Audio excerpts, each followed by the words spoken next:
People think danger announces itself with noise, with chaos, with something obvious enough to justify panic. But real invasions don't kick the door down at first.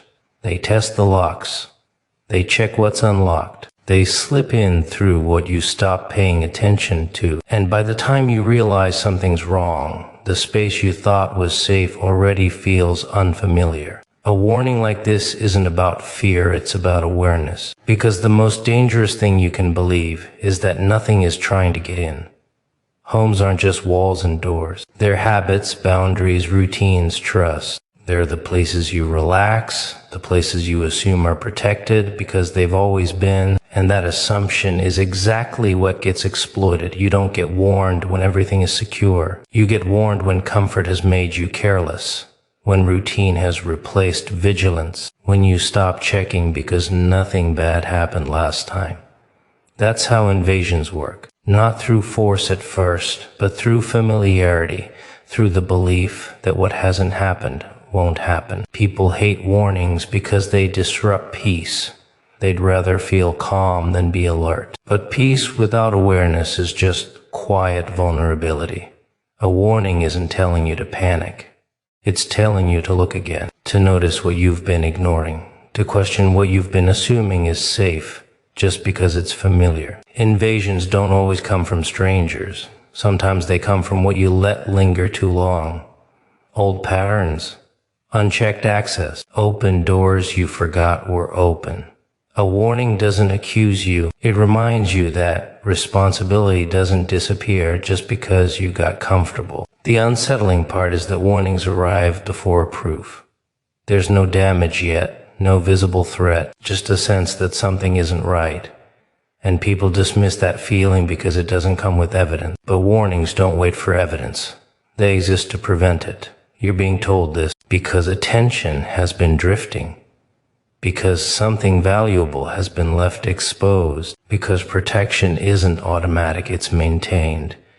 And maintenance gets neglected when life feels normal. The idea of a home invasion isn't just about fear of loss. It's about violation, the shock of realizing something crossed a boundary you thought was secure. That shock is what warnings try to spare you from. They're uncomfortable because they force you to interrupt routine and reassess safety before comfort turns into regret. Most people only react after something is taken. A warning gives you the chance to act before that moment exists, before shock replaces calm, before denial turns into damage.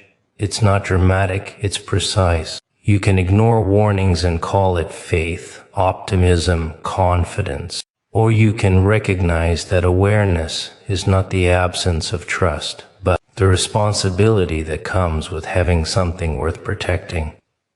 A warning doesn't mean danger is guaranteed. It means vulnerability exists. And vulnerability doesn't announce itself loudly. It waits, it watches, it looks for the moment when attention slips just enough to matter.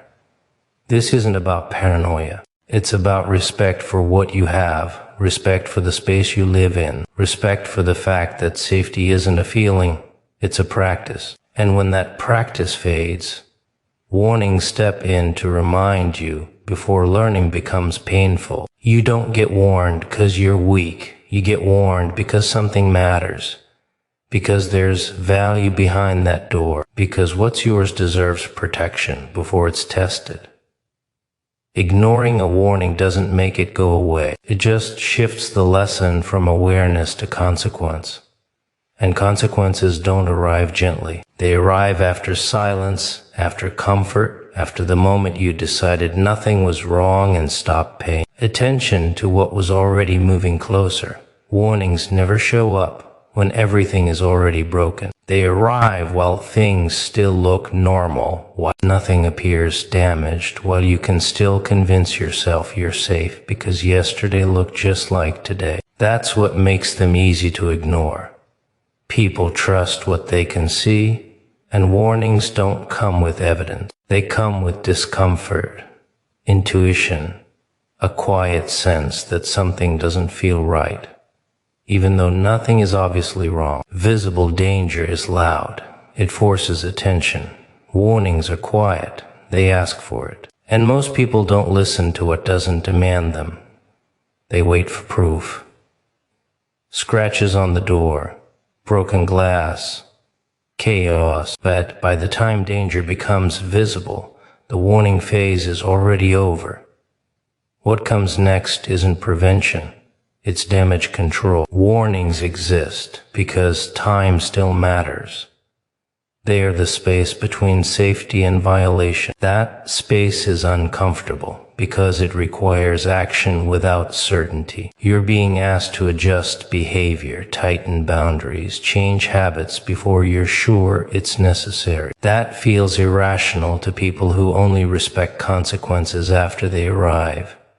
Comfort dulls perception. When nothing bad has happened for a while, vigilance feels unnecessary. You stop checking. You stop questioning. You start assuming. And assumptions create openings. Not dramatic ones. Small ones.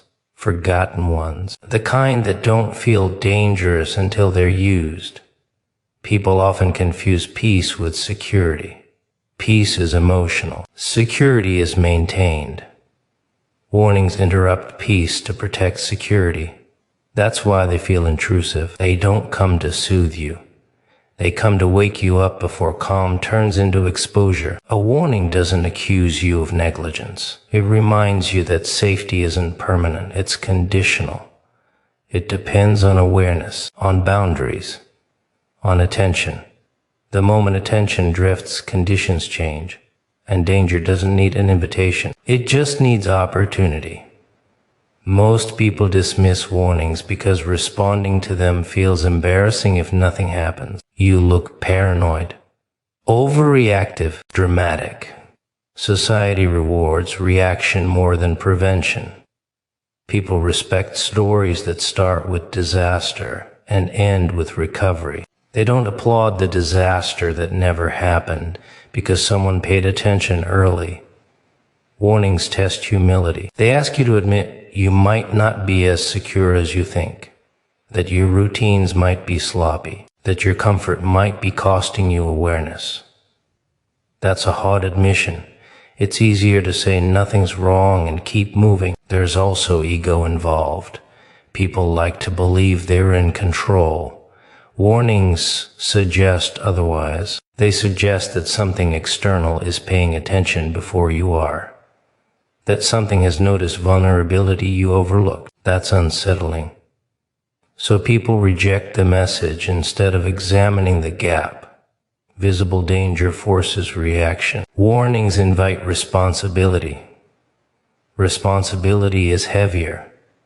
It doesn't come with adrenaline. It comes with discipline, with slowing down, with checking locks you assumed were fine, with questioning habits you thought were harmless, with noticing what you've normalized. Warnings don't tell you exactly what will happen. They don't need to. Their job isn't prediction. It's prevention.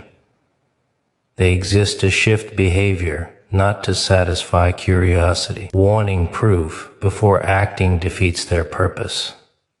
The dangerous belief is that warnings are optional, that you can wait and see. Waiting is a decision, and decisions made during the warning phase determine whether danger ever becomes visible in the first place. Once it's visible, your options narrow fast. People say they trust instinct, but only when it confirms comfort. When instinct disrupts comfort, they call it anxiety. They medicate it away with distractions, logic, reassurance from people who haven't noticed anything either. Warnings get drowned out by the need to feel calm. There's a reason warnings repeat. They escalate subtly. A feeling becomes a thought. A thought becomes restlessness. Restlessness becomes unease. That's not random. That's the signal increasing volume because it's not being acknowledged. Warnings don't mean disaster is guaranteed. They mean vulnerability exists. And vulnerability doesn't announce itself loudly. It waits for complacency. It waits for the moment when awareness drops low enough to matter. Ignoring a warning doesn't make you brave. It makes you unprepared. Courage isn't pretending nothing could go wrong. It's acting while things still look fine. People who survive intact don't do so because they're lucky. They do so because they respect warnings. They don't argue with them. They don't wait for proof. They understand that prevention feels unnecessary right up until the moment it becomes impossible. Warnings are the last polite message you get before reality stops being gentle. They are the opportunity to protect without panic, to adjust without loss, to secure what matters before something tests whether you were paying attention. Most people learn through consequences because they ignored warnings long enough to make them visible. The ones who don't have disaster stories are the ones who acted early, quietly, without drama, without needing anyone else to understand why they took a warning seriously, while everything still looked normal, while comfort was still intact, while safety was still something they could preserve instead of rebuild, while the door was still closed, and nothing had been taken yet. Comfort is seductive because it convinces you nothing needs your attention. It tells you that since yesterday was quiet, today will be the same. It whispers that routines equal safety and familiarity equals control. Over time, comfort becomes a blindfold. You stop noticing details, you stop checking boundaries, you stop questioning access. Vigilance feels unnecessary when nothing has gone wrong, and that's exactly when it weakens. Vigilance isn't fear. Fear panics. Vigilance observes. Fear reacts late. Vigilance notices early. But comfort hates vigilance because vigilance interrupts relaxation.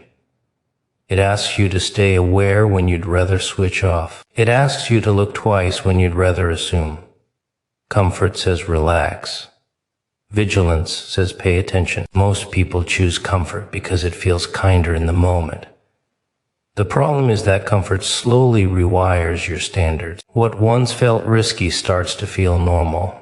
Open doors don't feel open anymore. Loose habits don't feel loose. You normalize small exposures because nothing bad happened the last time. And every time nothing happens, comfort grows louder and vigilance gets quieter. People think vigilance means living tense, paranoid, exhausted. That's not what weakens. What weakens is selective awareness, being alert only when something feels obvious. Real vigilance is calm, steady, intentional. It doesn't scream danger. It quietly notices change. And comfort dulls that noticing. When comfort settles in, you start outsourcing awareness. You assume systems will work, that routines will hold, that someone else would notice if something were wrong. That assumption is dangerous. Safety doesn't maintain itself. It erodes when responsibility gets delegated to habit. Comfort also encourages shortcuts. You stop locking things the same way. You stop checking twice. You stop asking questions that feel unnecessary. You tell yourself you're experienced enough to sense trouble if it comes. But trouble rarely announces itself in ways that trigger instinct immediately. It tests margins. It looks for patterns. It exploits predictability. The longer you're comfortable, the more predictable you become. Same times. Same behaviors. Same gaps. Predictability is convenient for you, but it's useful to anything watching quietly. Vigilance disrupts predictability. Comfort reinforces it. People often say nothing ever happens here. That belief is built entirely on the past. Vigilance is about the present. And the present doesn't owe you the same outcome just because yesterday was uneventful. Comfort ties safety to memory. Vigilance ties safety to awareness. There's a psychological trap in comfort. It makes vigilance feel insulting, like you're accusing your environment of being unsafe, as if staying alert means you don't trust your space. In reality, vigilance is respect. You protect what you value. You pay attention to what matters. You don't abandon awareness just because you feel relaxed. Comfort also resists interruption. Any reminder to be alert feels like a disruption of peace. People push it away quickly. They don't want to think about vulnerability while they're comfortable. But vulnerability doesn't disappear because you ignore it. It just waits for the moment awareness drops far enough. Vigilance fades gradually. You don't notice it happening. One skipped check, one assumption, one habit left unexamined. Comfort builds layer by layer until alertness feels excessive. And by the time vigilance feels unnecessary, it's usually already weakened. The danger isn't comfort itself. It's unchecked comfort, comfort without awareness. Comfort that convinces you nothing could possibly change. That belief is fragile. And when it breaks fast. People who maintain vigilance don't live in fear. They live in clarity. They don't wait for alarms to tell them something's wrong. They notice before alarms exist. Comfort waits for proof. Vigilance responds to signals.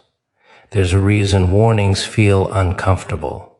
They threaten comfort. They challenge the belief that you can relax indefinitely without cost. They force you to choose between feeling calm now and staying secure later. Comfort tells you to trust the silence. Vigilance listens to it. Silence isn't proof of safety, it's just the absence of noise. An absence of noise is exactly what makes early danger hard to detect. When vigilance weakens, response time slows. You don't react quickly because you're not watching closely. You hesitate, you doubt your perception. You tell yourself you're overthinking. Comfort encourages that doubt. It convinces you that noticing too much is worse than noticing too little. But safety isn't preserved by optimism. It's preserved by attention. Vigilance keeps attention alive. Comfort puts it to sleep. The most vulnerable spaces aren't the ones under constant threat. They're the ones where nothing has happened for so long that vigilance feels unnecessary. That's when awareness slips. That's when boundaries blur. That's when protection becomes assumed instead of practiced. Comfort weakens vigilance not by force, but by persuasion. It persuades you that alertness is optional, that routine equals safety, that familiarity equals protection. And by the time something tests that belief, vigilance has already been traded away for ease, for calm, for the feeling that nothing could possibly go wrong right now, right here. The moment you stopped paying attention and let comfort decide what no longer needed watching. Boundaries are funny things. Everyone loves the idea of having them, but very few people understand what it takes to keep them intact. They imagine boundaries as solid lines drawn once, permanent, unmovable. But boundaries don't work like walls poured in concrete. They work like lines drawn in chalk. If you don't keep redrawing them, they fade. If you don't watch them, they get stepped over without anyone even noticing it happen. Awareness is the part people get tired of. Setting a boundary feels powerful. Maintaining one feels tedious. You say no once and feel strong. You have to say no again and suddenly it feels awkward. You enforce it repeatedly and now you're labeled difficult. So people soften. They compromise. They let little things slide. And boundaries don't usually collapse in dramatic moments. They erode quietly through small allowances. The dangerous thing is that most boundary violations don't feel hostile. They feel reasonable. They come wrapped in familiarity, urgency, convenience. Someone needs access just this once. Something needs to change just temporarily. You tell yourself it's harmless because it's minor. But boundaries don't measure harm by size. They measure it by consistency. Once consistency breaks, the boundary is no longer clear. Awareness is what keeps boundaries alive, not aggression, not fear. Awareness notices when a line is being approached, not just crossed. It notices patterns before they become problems. Without awareness, boundaries exist only in memory, And memory is unreliable when pressure shows up. People often think having boundaries means being guarded all the time. That's not it. Awareness isn't tension. It's clarity. It's knowing what belongs inside and what doesn't. It's recognizing when something starts to feel intrusive before it becomes overwhelming. Boundaries maintained through awareness feel calm, not defensive. The problem is that awareness requires presence. You can't be on autopilot and expect boundaries to hold. Autopilot repeats yesterday's decisions without questioning today's context.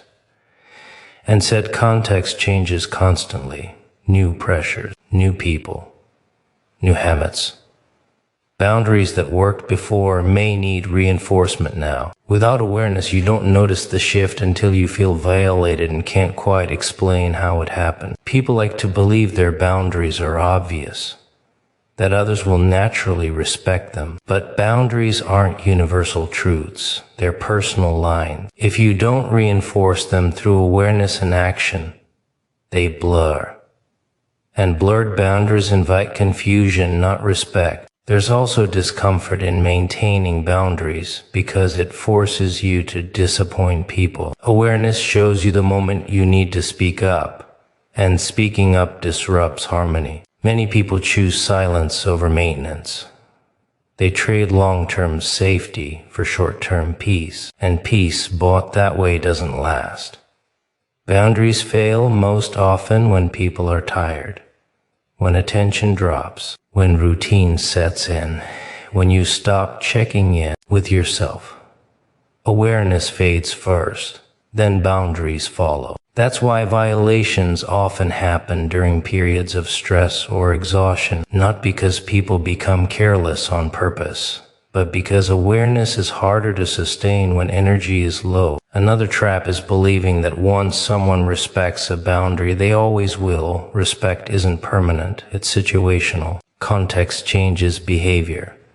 Pressure changes priorities. Awareness is what keeps you from assuming yesterday's respect guarantees today's. Maintaining boundaries also means watching yourself, not just others.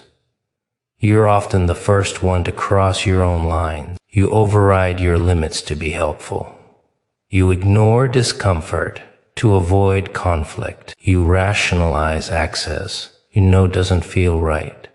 Awareness catches that moment. Without it, you become the easiest person to violate because you do the work for others. Boundaries that aren't maintained through awareness turn into resentment. You don't speak up, but you feel invaded. You don't correct behavior, but you feel disrespected. And resentment grows quietly until it leaks out sideways, confusing everyone involved. People who are good at maintaining boundaries don't make speeches about them. They notice early, they respond early, they adjust calmly. Awareness lets them correct course before damage happens. That's why it looks effortless from the outside. There's a reason awareness feels exhausting sometimes. It requires honesty. It requires admitting when something feels off, instead of pretending it doesn't. It requires action before certainty. Most people wait until a boundary is clearly broken before reacting. By then, repair is harder. Boundaries aren't protected by intention. They're protected by attention. Attention to changes, attention to discomfort, attention to patterns. When attention drifts, boundaries become suggestions instead of limits. People often think boundaries are about keeping things out. They're also about protecting what's inside. Your time, your energy, your sense of safety. Awareness keeps those things from being slowly drained without you noticing. The most violated boundaries are the ones people stopped watching because they assumed they were understood. Awareness doesn't assume. It checks, it notices, it reinforces quietly. Without awareness, boundaries become memories of how things used to be. With awareness, they remain living, active, responsive. And when awareness fades, boundaries don't announce their collapse. They just stop holding, leaving you wondering when things started to feel wrong, when access became intrusion, when familiarity turned into overreach, when the line disappeared while you were busy assuming it would always be there. Familiarity is dangerous because it feels earned. You tell yourself you've seen this place before, lived this routine long enough, survived these patterns enough times to stop watching them closely. Familiarity whispers that you've already mapped the terrain, that nothing here can surprise you anymore. And once you believe that, you stop noticing the small changes, quiet shifts, the details that don't quite fit the way they used to. The human brain loves familiarity because it saves energy. It means less thinking, less checking, less questioning. You move faster when things feel known. You relax your shoulders. You stop scanning. You assume. And assumptions are the softest entry points for anything looking for access. Familiarity doesn't break defenses loudly. It gently convinces you they're no longer needed. People think vulnerability comes from weakness. It doesn't. It comes from repetition, from doing the same thing so many times that it feels impossible for it to go wrong, from being in the same space long enough that you stop seeing it clearly. The unfamiliar gets examined. The familiar gets trusted. And trust without attention is an open door. You don't question what you recognize. You don't scrutinize what feels normal. You don't protect against what you believe you understand. Familiarity lowers curiosity, and curiosity is what keeps you alert. Once curiosity fades, awareness follows. You stop asking why. You stop checking how. You stop noticing when something is slightly off because you're too busy filling in the gaps with memory. That's how vulnerability forms, not in moments of chaos, but in stretches of calm. In routines that repeat without interruption, in spaces that feel predictable enough to stop earning your attention. Predictability feels safe, but it also makes you readable. Patterns become visible, habits become trackable, gaps become consistent. Familiarity also breeds shortcuts. You skip steps you used to take seriously. You stop double-checking. You rely on muscle memory instead of intention. You tell yourself you'd notice if something were wrong. But familiarity dulls your ability to notice because it replaces observation with expectation. Expectation is dangerous. You expect today to look like yesterday. You expect people to behave the way they always have. You expect systems to hold because they've held before. And expectation blinds you to deviation. When something changes subtly, you miss it because you're not actually looking. You're remembering. The uncomfortable truth is that familiarity feels like ownership.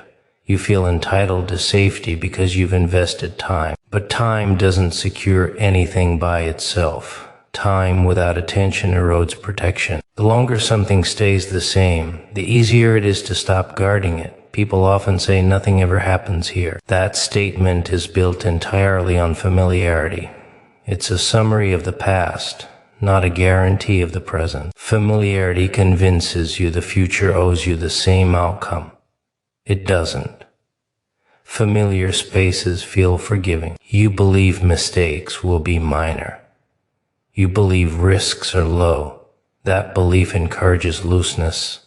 You let things slide. You allow access without reconsideration. You tolerate behaviors you once questioned. Vulnerability doesn't arrive as a shock. It accumulates quietly through tolerance. There's also emotional familiarity. You trust people because you've known them a long time. You stop noticing shifts in behavior. You dismiss red flags because they don't match the version of someone you're familiar with. Familiarity protects memory more than it protects reality. Familiarity rewards complacency with comfort. It makes you feel at ease. It lowers stress. It tells you everything is under control. And while you're enjoying that ease, your defenses soften. Awareness becomes optional, and optional awareness eventually disappears. The irony is that people are most alert in unfamiliar environments. New places sharpen attention. New situations heighten awareness. You notice details. You check surroundings. You stay present. Familiarity does the opposite. It invites autopilot, and autopilot is blind to change. Vulnerability doesn't require malice to exist. It only requires inattention. Familiarity supplies that inattention generously. It wraps it in reassurance. It convinces you that being alert would be unnecessary, even rude. That questioning what's familiar would mean you don't trust it. But trust without awareness isn't trust. It's surrender. And surrender happens gradually. One ignored detail. One skipped